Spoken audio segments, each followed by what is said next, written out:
Olá pessoal, aqui é o professor Renato. Vamos dar continuidade então ao nosso mini curso sobre a ciência das mudanças climáticas.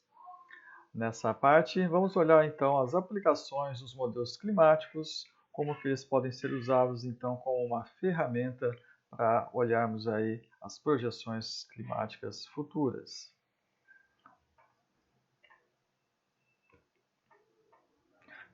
Aqui temos aqui uma simulação numérica de um modelo que é o modelo Nikan, modelo japonês. Como podemos dizer, esses modelos têm uma capacidade de simulação da atmosfera muito poderosa.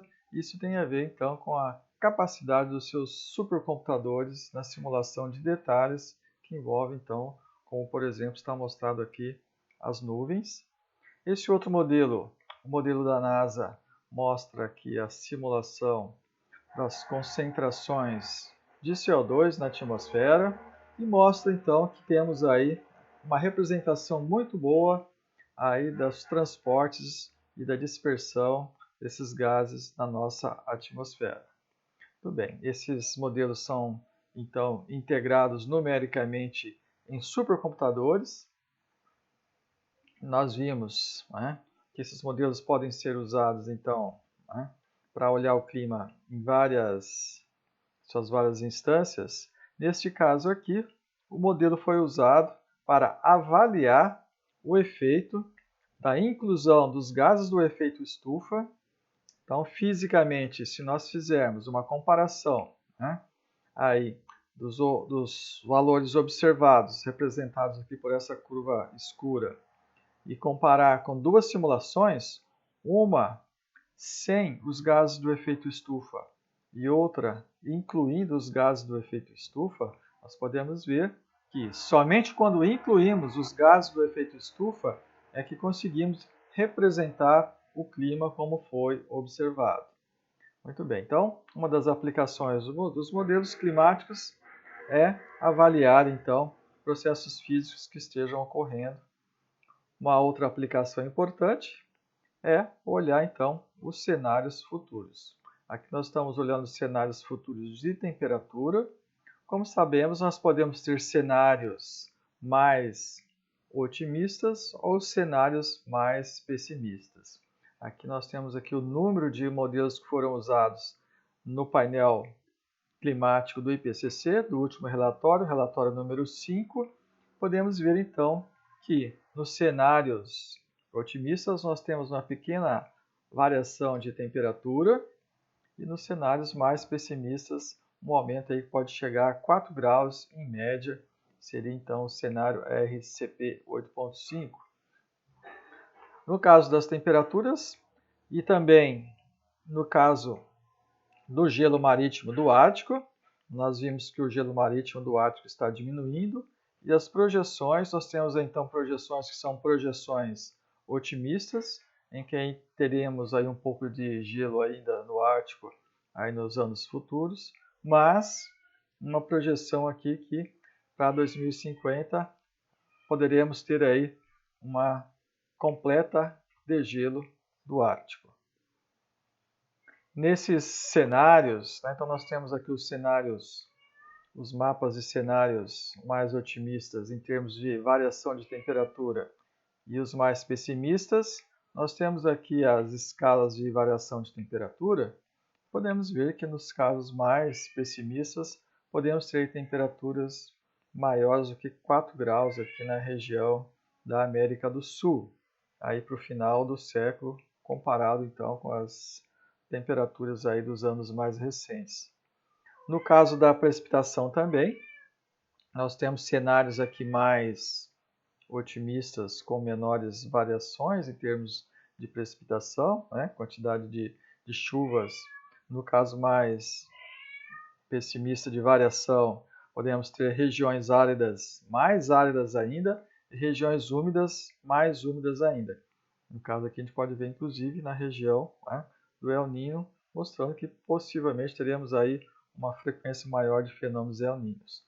Então, todas essas conclusões foram obtidas aí do último relatório, o relatório número 5 do IPCC.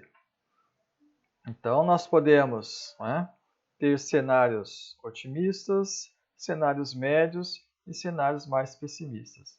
Tudo isso depende, então, da concentração de gases do efeito estufa, que é incluído, então, fisicamente no modelo. E aí nós podemos, né, começar a olhar algumas variações climáticas em termos aí das diferentes regiões. Pode ter algumas regiões, né, como, por exemplo, podemos ver aqui os continentes, né, e eles têm, então, a capacidade aí de ter uma mudança mais drástica no futuro, né? Esses resultados aqui do modelo CCS-M4, que é rodado no supercomputador de Slime Boulder, nos Estados Unidos, mostrando, então, o ano em que foi feita a simulação, né? Mês a mês, que nós temos, então, os meses, e aqui o ano. Então, nesse gráfico aqui, ele mostra que os modelos mostram uma temperatura média global para todos os meses do ano. Então, se nós olharmos aqui o final do século, né, dá para ver que esse aumento de temperatura projetado por esse modelo, né, modelo do NCAR, que foi então também publicado no relatório 5, nós podemos ver que esses aumentos, essas anomalias de temperatura devem ocorrer em todos os meses do ano e aí chegando a temperaturas mais altas no final do século, né? Outras mudanças importantes, então o Ártico, né? Podemos ter aí um cenário mais otimista em que teríamos ainda alguma cobertura de gelo do Ártico, do Oceano do Ártico, aí no final do século, né? Chegando aí entre 2080 e 2100, mas no cenário de aquecimento maior, esse gelo todo deve derreter, né? Uma outra consequência é em relação ao pH dos oceanos, e as projeções mostram que, devido a esse aumento de concentração dos gases do efeito estufa, os oceanos, né, podem assimilar parte desses gases e então ter aí uma acidez maior, né, aí nos anos futuros, o que não é bom para os oceanos, né? E aqui alguns resultados então de projeções, né, para os próximos anos aí em termos do gelo do Ártico. Atualmente o gelo deveria, né, estar congelando e não está congelando, né? No dia de hoje foi publicado ali que o gelo do Ártico não congelou ainda esse ano, o que é um agravante maior. E aí, com o aumento das temperaturas, com a expansão dos oceanos e o derretimento do gelo, nós deveremos ter aí um aumento do nível do mar. Todos os cenários apontam por um aumento, nós só não sabemos aí qual vai ser esse nível, né? Então, novamente, temos cenários mais otimistas e cenários mais pessimistas. Como outra aplicação dos modelos climáticos, nós podemos então projetar aí o impacto do aumento do nível do mar nas regiões mais baixas, como é o caso aqui da Flórida, que tem aí algumas regiões mais vulneráveis. Uma outra aplicação dos modelos climáticos é tentar ver, né, aí nas suas simulações numéricas, qual o efeito de cada um dos fenômenos físicos que ocorrem na natureza, desde a radiação solar. Nós sabemos aqui que a radiação solar tem um ciclo. O ciclo ele tem um impacto pequeno em termos de temperatura. Os gases do efeito estufa, podemos incluir os gases do efeito estufa. Podemos incluir aí os aerossóis associados a erupções vulcânicas. Podemos incluir, então, e olhar as variações internas do sistema climático, como, por exemplo, os El Niños e Laninas. Quando incluímos, né, todos esses fenômenos físicos, podemos ver que os modelos conseguem representar bem aí as observações. Logicamente, somente quando incluímos os gases do efeito estufa é que ele consegue projetar, então, esse aumento, essa tendência de aumento da temperatura observada. Nesse estudo feito pela minha aluna Cíntia de pós-graduação, ela estudou então as temperaturas do ponto de vista estatístico, aqui dos anos mais recentes, Então nós temos aqui uma temperatura média e a sua variação, e olhou também aí para o final do século, baseada nos dados do modelo inglês do Hadley Center, mostrando então que, além de um aumento da temperatura média da região de Florianópolis, podemos ter aí também um aumento da frequência de ondas de calor e ondas de calor também mais quentes, né, nos próximos anos. Então a gente tem que olhar para essas tendências. Em outro estudo feito pelo Felipe, que também foi meu aluno de mestrado, ele estava estudando a região norte da Bahia, onde tem vários geradores eólicos. Uma das projeções para essa região é que, ali para o final do século, a precipitação, ou seja, as chuvas, devem diminuir naquela região, mas a intensidade dos ventos deve aumentar. Então, essa é a informação importante que pode ser, né, tomada aí pelos tomadores de decisão para fazer os seus projetos futuros para a região. Um outro cenário obtido recentemente pelos modelos climáticos tem a ver então com os eventos extremos.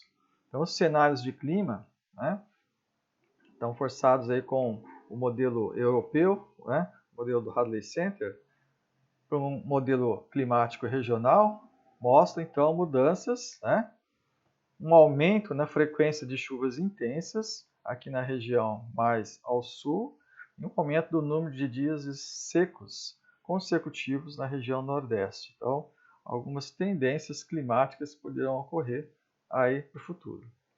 Nesse estudo, eu usei um modelo conhecido como modelo RAMS, Regional, né, modelo climático regional para a região da Amazônia, para estudar como que essas linhas de chuva se propagam, né, pela Amazônia. Então, inicialmente eu fiz uma simulação dessas linhas de chuva, elas se movem pela Amazônia como um todo e vão então sendo reciclando a água na floresta.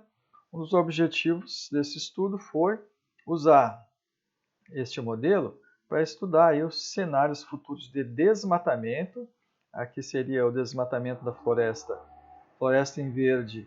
Aqui o desmatamento para 2030, 2050 e aí um desmatamento total.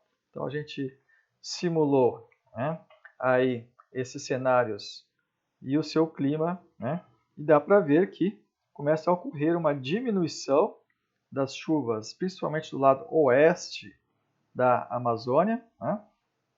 E o motivo, né, por exemplo, quando a gente desmata toda a Amazônia, e aí diminui bem as chuvas desse lado aqui mais a oeste, o motivo é que aquelas linhas de instabilidade, aquelas chuvas que se movem de leste para oeste, elas morrem pelo caminho e não chegam aqui do outro lado. Então, mostrando que a reciclagem da água pelas plantas, a transpiração, é fundamental para a formação dessas chuvas. Em outro estudo, eu fiz duas simulações aqui para ver o impacto do desmatamento nas chuvas. Então, fiz uma simulação com a floresta e outra com o desmatamento observado na região de Rondônia, mostrando, né, aqui estão os resultados dessa simulação, aqui da temperatura, as montanhas aqui em Rondônia, a temperatura na região central, por onde passa a BR, mostrando que impactos, né, do desmatamento deve levar, então, a tempestades mais severas. Isso foi publicado, então, no Journal of Hydrometeorology. O outro estudo eu fiz ali para a região da Amazônia. Se nós olharmos aqui essa região aqui próximo do rio Xingu, onde ele encontra com o rio Amazonas, dá para ver que temos aqui uma grande quantidade de nuvens, né? Essas nuvens são conhecidas como avenidas de nuvens, né? Aqui à direita tem uma simulação dessas nuvens, e esse estudo teve como objetivo olhar o impacto da presença dos rios na formação dessas nuvens. Então eu fiz duas simulações, uma com os rios, como eles são, né? Então lá aqui o rio Xingu, o rio Amazonas, e em outra simulação eu fiz aterrando todos esses rios. Então com o modelo eu consigo fazer esse tipo de simulação, mostrando que a heterogeneidade da superfície, ou seja, a presença dos rios, é fundamental para a formação dessas nuvens aí nessa região da Amazônia. Nesse outro estudo que eu fiz enquanto fazia o meu doutorado, eu estava olhando a região ali da costa leste dos Estados Unidos, onde ocorreu um ice storm. Um ice storm é uma tempestade de gelo, né? O que aconteceu? Eu fiz aí então algumas simulações numéricas com o modelo regional, mostrando que o aquecimento do Atlântico, né? Quanto mais a gente aquecia o Atlântico, mais vapor era trazido e maior foi a intensidade desse ice storm, que é a simulação desse evento, né? Mostrando então que o modelo consegue representar bem esse tipo de fenômeno, mostrando então a capacidade de você usar um modelo climático regional para estudar algum fenômeno físico, né? Fenômenos esses mostrados aqui, por exemplo, na região norte do Brasil, próximo aqui da Amazônia, das nuvens de chuva que se formam nessa região, associado então ao transporte de vapor para essa região. No caso do furacão Catarina, essa simulação com esse modelo climático regional mostra então a capacidade de simular fenômenos como furacões, né? Então hoje nós temos essa capacidade que foi desenvolvida aí através do conhecimento, o desenvolvimento do conhecimento físico desses processos e também da capacidade computacional que foi melhorando ao longo dos anos. Quando nós estudamos então algum fenômeno climático, nós podemos estar interessados em olhar no clima global como um todo ou numa dada região. Então nós temos que usar, né, modelos com diferentes resoluções espaciais para conseguir resolver esses fenômenos, né? Se estamos resolvendo nuvens, temos que entrar aí numa escala de resolução maior. Logicamente, quanto maior a resolução, maior o nível de detalhes, só que maior a carga computacional então que devemos usar.